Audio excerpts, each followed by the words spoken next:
Comfort is the enemy. And the sooner you understand this, the sooner your life will begin to make sense.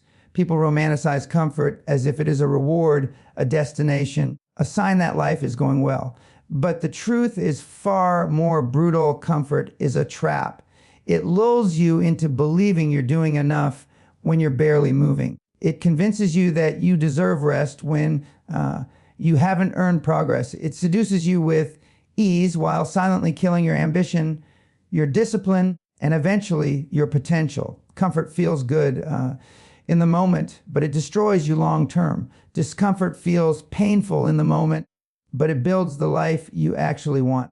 The difference between those achieve greatness and those who remain average almost always comes down to their relationship with comfort. Most people spend their lives chasing the comfortable path, the normal job, the predictable routine, the familiar habits that require little effort and no real courage. They live inside the boundaries society has drawn for them, never questioning why the majority are unfulfilled, underachieving, and silently frustrated.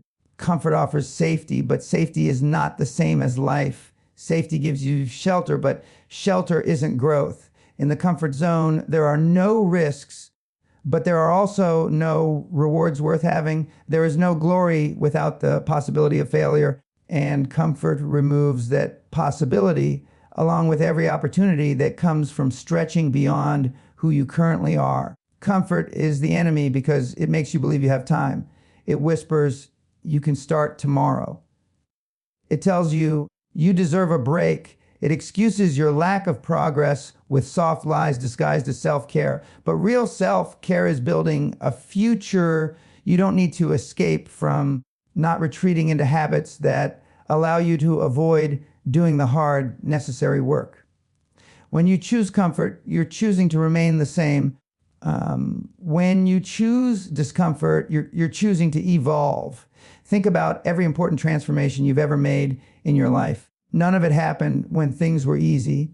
You changed because something pushed you, challenged you, or forced you to rise above your circumstances. Growth is uncomfortable because it requires you to confront your weaknesses, destroy old habits, and push against limitations you've lived with for years. And this is exactly why so few people change, because they would rather stay comfortable with their problems than uncomfortable with the solutions. Comfort is the enemy because it blinds you to your own potential. You don't even realize how capable you are until you step into situations that demand more from you. Humans are built to adapt, but adaptation only happens under pressure. You become stronger by lifting weight, not by avoiding it. You become smarter by challenging your mind, not by keeping it idle. You become resilient by facing adversity, not by hiding from it. Every part of you improves through discomfort and deteriorates through comfort. People who achieve extraordinary success understand this. They aren't addicted to suffering. They are committed to expansion. They know that each day spent in comfort is a day lost in the journey toward mastery. They chase discomfort intentionally because they know it's others, the price of greatness. While others protect their comfort, high achievers protect their standards. You must decide whether you want the temporary pleasure of comfort or the permanent satisfaction of growth. Comfort will give you a warm, predictable, small life. Discomfort will give you impact, achievement, self-respect, and a sense of purpose that comfort could never buy. Your life changes the moment you stop worshiping comfort and start embracing the hard path that leads to the future you actually want. Self-respect is not something you magically wake up with one day. It is something you build brick by brick through consistent discipline. Most people misunderstand confidence. They think confidence comes from talent, success, or someone telling them they're good enough. But real confidence, the kind that lasts, the kind that stands tall even when life hits hard, comes from keeping promises you make to yourself. It comes from doing the difficult things that you'd rather avoid. It comes from knowing deep down that when you say you're going to do something, you will actually do it. Discipline is the foundation upon which every meaningful accomplishment is built. And without it, your potential stays locked inside you, unused and unrealized. People search for shortcuts to confidence, affirmations, inspirational quotes, external validation. But none of those matter if your actions don't match your intentions. You can tell yourself you're strong, dedicated, and capable, but if your behaviors prove otherwise, your mind won't believe the lie. Discipline rewires the way you see yourself. Every time you follow through on a commitment, even a small one, you send a message to your own brain: I can trust myself. And trust is the true source of self-respect. Without discipline, you end up living in a cycle of guilt and frustration, saying you'll change, failing to take action, feeling disappointed, and then repeating the same pattern again. Discipline breaks that cycle because it replaces emotion, action, and excuses with results. Think about the moments when you felt the proudest, the strongest, or the most alive. The most moments didn't come from ease. They came from pushing through resistance, finishing a workout you didn't want to start, studying when you were tired, waking up early even though your body begged to stay in bed, working late on a dream when everyone else was relaxing. These moments prove something to you. They show you that you are capable of controlling your impulses rather than being controlled by them. And each time you do that, your self-respect rises. On the other hand, every time you give in to excuses, skip responsibilities, or avoid discomfort, a piece of your self-trust erodes. You know it. You can feel it. The painful truth is that many people lack discipline not because they are incapable of it, but because they are afraid of what it requires. Discipline demands sacrifice.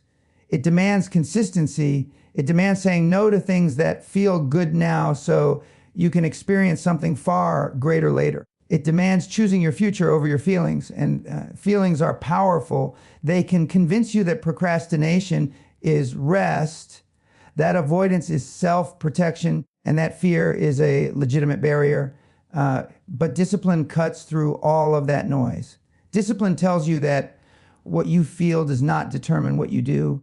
The reason discipline builds self-respect is simple. It creates a pattern of victory, and humans are creatures of patterns. When you consistently win the small battles, getting out of bed on the first alarm, finishing tasks early, choosing healthy habits over harmful ones, you begin to believe you can win the bigger ones. The discipline you build in the small moments is exactly what prepares you for moments that define your life. Without it, your goals remain fantasies and your potential remains wasted. Self-respect also determines the standard of life you accept. When you lack self-respect, you tolerate mediocrity. You tolerate weak habits, weak environments, and weak relationships. But when you cultivate discipline, you start to demand more from yourself and naturally more from the world around you. The person who respects themselves will not allow laziness to dictate their life. They will not let fear make their decisions. They will not allow inconsistency to dilute their potential. Discipline is the root of every form of freedom. It frees you from regret, from doubt, from insecurity. It frees you from the version of yourself that settles. And as your discipline grows, so does your self-respect, because you're no longer hoping to become someone better. You are proving it through your actions every single day. Your environment is not just where you live. It is the architect of your destiny. Most people underestimate how deeply the people around them shape their thoughts, beliefs, habits, and ultimately their results. You think you make your own decisions, but in reality, your environment makes most of them for you. The standards of the people you surround yourself with silently become your standards. Their limitations become your limitations. Their excuses become your excuses. Their mindset becomes your mindset. Humans are wired for adaptation, and you will always adapt to the energy, ambition, and expectations of the environment you immerse yourself in, whether it elevates you or destroys you. Look at your closest circle. Look at the people you talk to every day. Look at the ones you spend most of your time with. without even noticing. You copy their habits, their language, their thinking patterns. If they settle, you settle. If they complain, you complain. If they fear taking risks, you begin to fear them too. This happens quietly, slowly, and subtly. No one announces that they're dragging you down. It happens through tiny influences that add up to a massive decline in your potential. Your environment can suffocate your dreams without ever raising its voice. On the other hand, when you surround yourself with driven, disciplined, and focused individuals, you can't help but feel a pressure to rise. You feel compelled to do more, be more, and expect more from yourself. High achievers normalize hard work. They normalize ambition. They normalize sacrifice. Being around them forces you to elevate because suddenly mediocrity becomes uncomfortable instead of comfortable. A powerful environment raises your standards without you even trying. This is why people who enter high performance groups or communities often undergo rapid transformations. It's not magic, it's proximity. You rise to the expectations of the room you're in. Your environment is your destiny because it dictates what you consider possible. If you spend time with people who think big, take risks, and push boundaries, your mind expands. You start believing that greater success is not only possible, but expected. But if you stay around people with small goals, small dreams, and small conversations, you shrink to fit their world. Humans mirror what they see. It's not a question of whether you will be influenced. It's a question of who will influence you. Most people fail not because they lack ability, but because they remain in environments that reinforce their limitations. They stay in social circles that celebrate comfort instead of growth. They stay around people who fear change, so they fear it too. They remain connected to individuals who subconsciously benefit from them staying the same. Many relationships exist not to support your growth, but to maintain someone else's comfort. And until you break free from environments that anchor you to your old identity, you will never reach the identity you're capable of becoming. Changing your environment often means making difficult decisions. It means distancing yourself from certain people, even those you care about deeply. It means saying no to habits, routines, or conversations that keep you stagnant.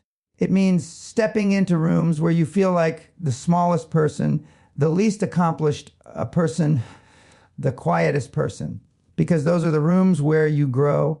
Growth never comes from being the strongest one in the group. It comes from being the one with the most to learn. Your environment also includes what you consume, what you watch, what you read, what you listen to. Every piece of information you expose your mind to either strengthens your beliefs or weakens them. If your mind is constantly filled with negativity, drama, and distractions, you will operate at a low vibration. But if you feed your mind with ideas, knowledge, and inspiration that align with your goals, you will gradually transform your thinking. At some point, you must take responsibility for curating an environment that reflects your ambitions, not your fears. Surround yourself with people who challenge your excuses. Build relationships with those who push you to think bigger. Spend time in spaces that demand excellence. Your environment is the soil in which your potential grows or withers. Change your environment and your life will follow. Fear is often misunderstood as a signal to stop, retreat, or protect yourself. Most people see fear as a barrier, a warning that something is too risky, too uncertain, or too overwhelming. But fear isn't your enemy. Fear is your indicator. It's a compass pointing directly toward the path that will transform you the most. The things you fear are almost always the very things that hold the key to your next level of growth. If you pay attention, you'll notice that every major breakthrough in your life was preceded by a moment where fear tried to convince you not to move forward. And every time you push through that moment, your world expanded. Fear exists not because something is impossible, but because doing it forces you to step into a version of yourself you haven't been yet. It forces you into uncertainty, and uncertainty is uncomfortable. But discomfort is where growth happens, and fear is the doorway to that discomfort. Most people run from fear and then wonder why their life never changes. They avoid the difficult conversation, the ambitious goal, the new opportunity, the bold decision, all because fear tells them that something could go wrong. But what fear really means is that something meaningful is on the other side. Fear only shows up when the stakes matter. Think about it. You never fear insignificant things. You're not afraid of brushing your teeth, walking to the mailbox, or checking your email, because none of those actions change your life. The reason you fear starting a business, making a big move, pursuing a big dream, or challenging your limiting beliefs is because those actions have the power to reshape your identity. Fear highlights the exact areas where you have the most to gain. It is a spotlight illuminating the path to your potential. Fear also exposes the stories you've been telling yourself. When something scares you, it's often because you've believed for years that you're not capable, not ready, or not deserving. Fear doesn't just reveal danger, it reveals your internal limits. But limits are illusions reinforced by repetition. You've practiced being afraid so long that it feels like truth. When you confront fear, you aren't just facing an external challenge, you are breaking internal programming. Every time you move toward fear, you rewrite what your mind believes is possible. People who achieve extraordinary success aren't fearless, they are simply willing to walk toward what scares them. They understand that fear is a natural part of stepping into bigger arenas. They interpret fear differently. Where most people see fear as a warning to stop, high achievers see fear as confirmation they're on the right path. Fear signals that the action matters, that it will stretch them, force them to grow, and ultimately elevate their life. The presence of fear is often the clearest evidence that you should move forward, not backward. Avoiding fear keeps your world small. It keeps you stuck in routines, habits, and choices that feel safe but offer nothing new. You end up living a smaller version of your life simply because you're protecting yourself from imagined outcomes. You avoid failure, but you also avoid success. You avoid rejection, but you also avoid opportunity. You avoid discomfort, but you also avoid transformation. In trying to stay safe, you end up sacrificing the life you could have lived. The truth is, fear expands when you run from it and shrinks when you confront it. The moment you take action, no matter how shaky, uncertain, or imperfect, you weaken the power fear holds over you. You prove to yourself that fear is just an emotion, not a prophecy. The first step into fear is always the hardest, but it is also the most liberating. Once you move, the fear loses its authority. If you want a bigger life, a stronger mindset, a more powerful identity, you must move toward the things that scare you instead of away from them. Fear is a guide, a teacher, a signal that you are standing at the edge of your expansion. When fear rises, it does so to show you that the next version of you is close. Listen to it, follow it, and let it lead you to the life you're capable of living. Taking massive, immediate action is the single most powerful force that separates people who talk about their goals from those who actually achieve them. Most individuals spend their lives planning, preparing, organizing, thinking, and waiting, yet never moving. They convince themselves that they need more time, more confidence, more skills, or the perfect moment before taking the first step. But the truth is that momentum is not created by perfect plans. It is created by imperfect action.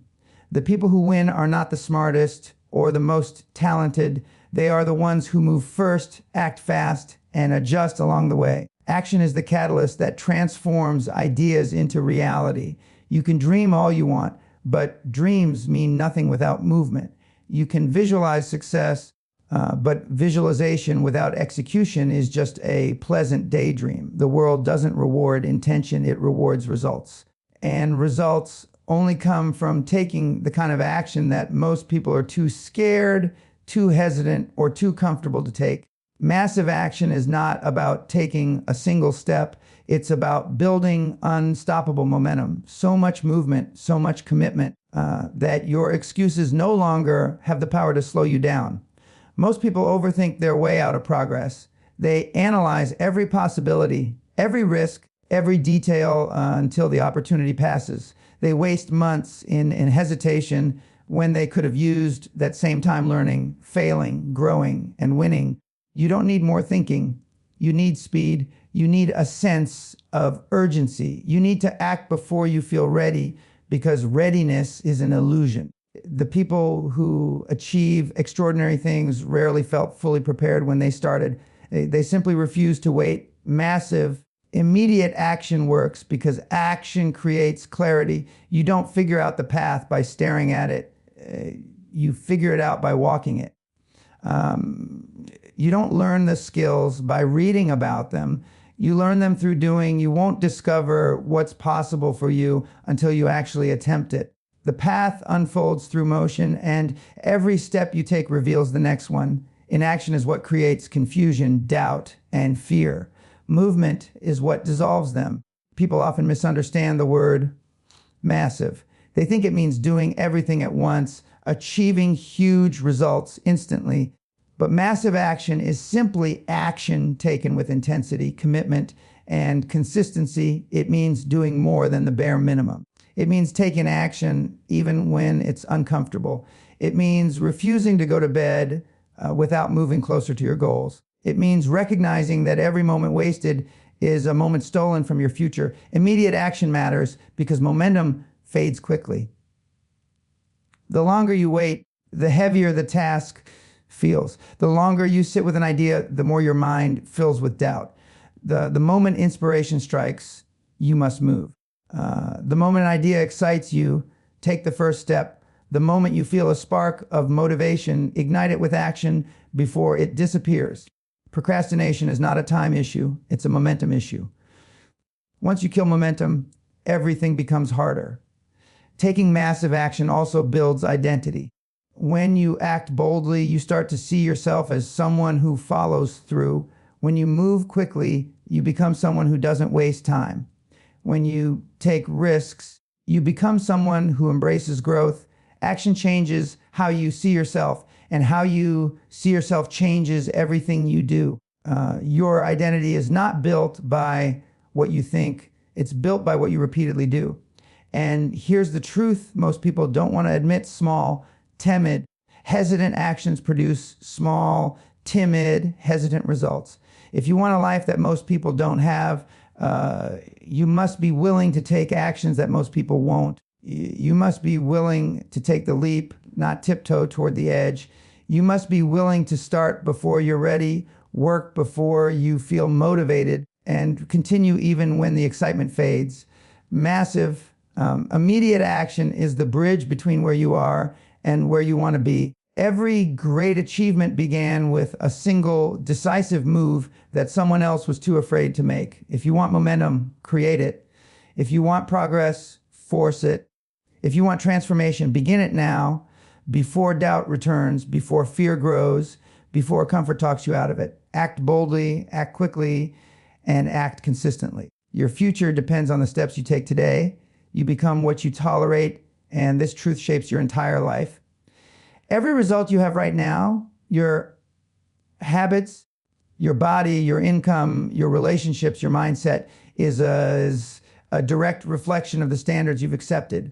People often blame circumstances, luck, or other people for where they are, but the hardest truth to face is that your life is the sum of everything you've allowed. Not what you wanted, not what you dreamed of, not what you hoped for, what you tolerated. Your standards define the ceiling of your life, and your tolerance defines the floor. Most people lie far below their potential, not because they're incapable, but because they tolerate far too much mediocrity from themselves and from the world around them. You tolerate the alarm clock going off and hitting snooze. You tolerate procrastination. You tolerate distractions stealing your focus. You tolerate excuses that sound logical but are really just comfortable lies. You tolerate the people who drain you. You tolerate comfort that keeps you stagnant. You tolerate habits that sabotage you. And little by little, every act of tolerance becomes a silent agreement with smallness. You may not realize it, but every time you lower your standard, you teach yourself that you are not worthy of more. You create a pattern of accepting less than you deserve, and that pattern becomes your identity. Think about someone who consistently holds themselves to high standards. They're not extra lucky or blessed. They simply refuse to accept anything beneath the level they want to live at. They refuse to tolerate excuses, laziness, unhealthy environments, or lack of effort. They demand more from themselves and from their life. When you demand more, you become more. When you tolerate less, you attract more. The world doesn't reward wishful thinking. It rewards standards enforced through action. Your standards are not what you say you want. They are what you consistently walk toward and refuse to compromise on. You can say you want to be successful, but if you tolerate wasting time every evening, your true standard is comfort, not success. You can say you want to be healthy, but if you tolerate unhealthy habits, your standard is convenience, not discipline. You can say you want better relationships, but if you tolerate disrespect or lack of effort, your standard is loneliness, avoidance, not respect. You can say you want confidence, but if you tolerate self-sabotage, your standard is insecurity, not growth. People forget that every tolerance is a decision. You choose what you allow into your life, even when it feels like you don't. If someone consistently makes you feel small, yet you stay, that's tolerance. If you keep a habit that you know is holding you back, that's tolerance. If you allow fear to dictate your choices, that's tolerance. If you allow your goals to remain dreams instead of demands, that's tolerance. Your future is built not by the things you wish for, but by the things you refuse to allow anymore. Rising your standards is one of the most powerful transformations you can make. The moment you draw a firm line in the sand and say, I will not tolerate this anymore, your life begins to shift. You stop negotiating with your weakness. You stop accepting excuses from yourself. You stop surrounding yourself with people who don't align with your values. You stop engaging in habits that pull you backward. You start expecting more from your thoughts, your actions, your time, your relationships, your work, and your growth. When you raise your standards, your identity changes. You become someone who demands better, not from arrogance, but from a deep understanding of your potential. You begin to realize that you are capable of far more than you've accepted. You start making decisions that align with your highest self, not your comfort seeking self. The world responds to your standards. Opportunities appear. People respect you more. Your confidence grows because you're no longer betraying yourself. The truth is, your life will never exceed the level of what you tolerate. If you tolerate mediocrity, that's exactly what you'll get. If you tolerate fear, fear will run your life. But if you raise your standards and enforce them with action, your life will elevate to match them. You don't get the life you want. You get the life you refuse to settle below.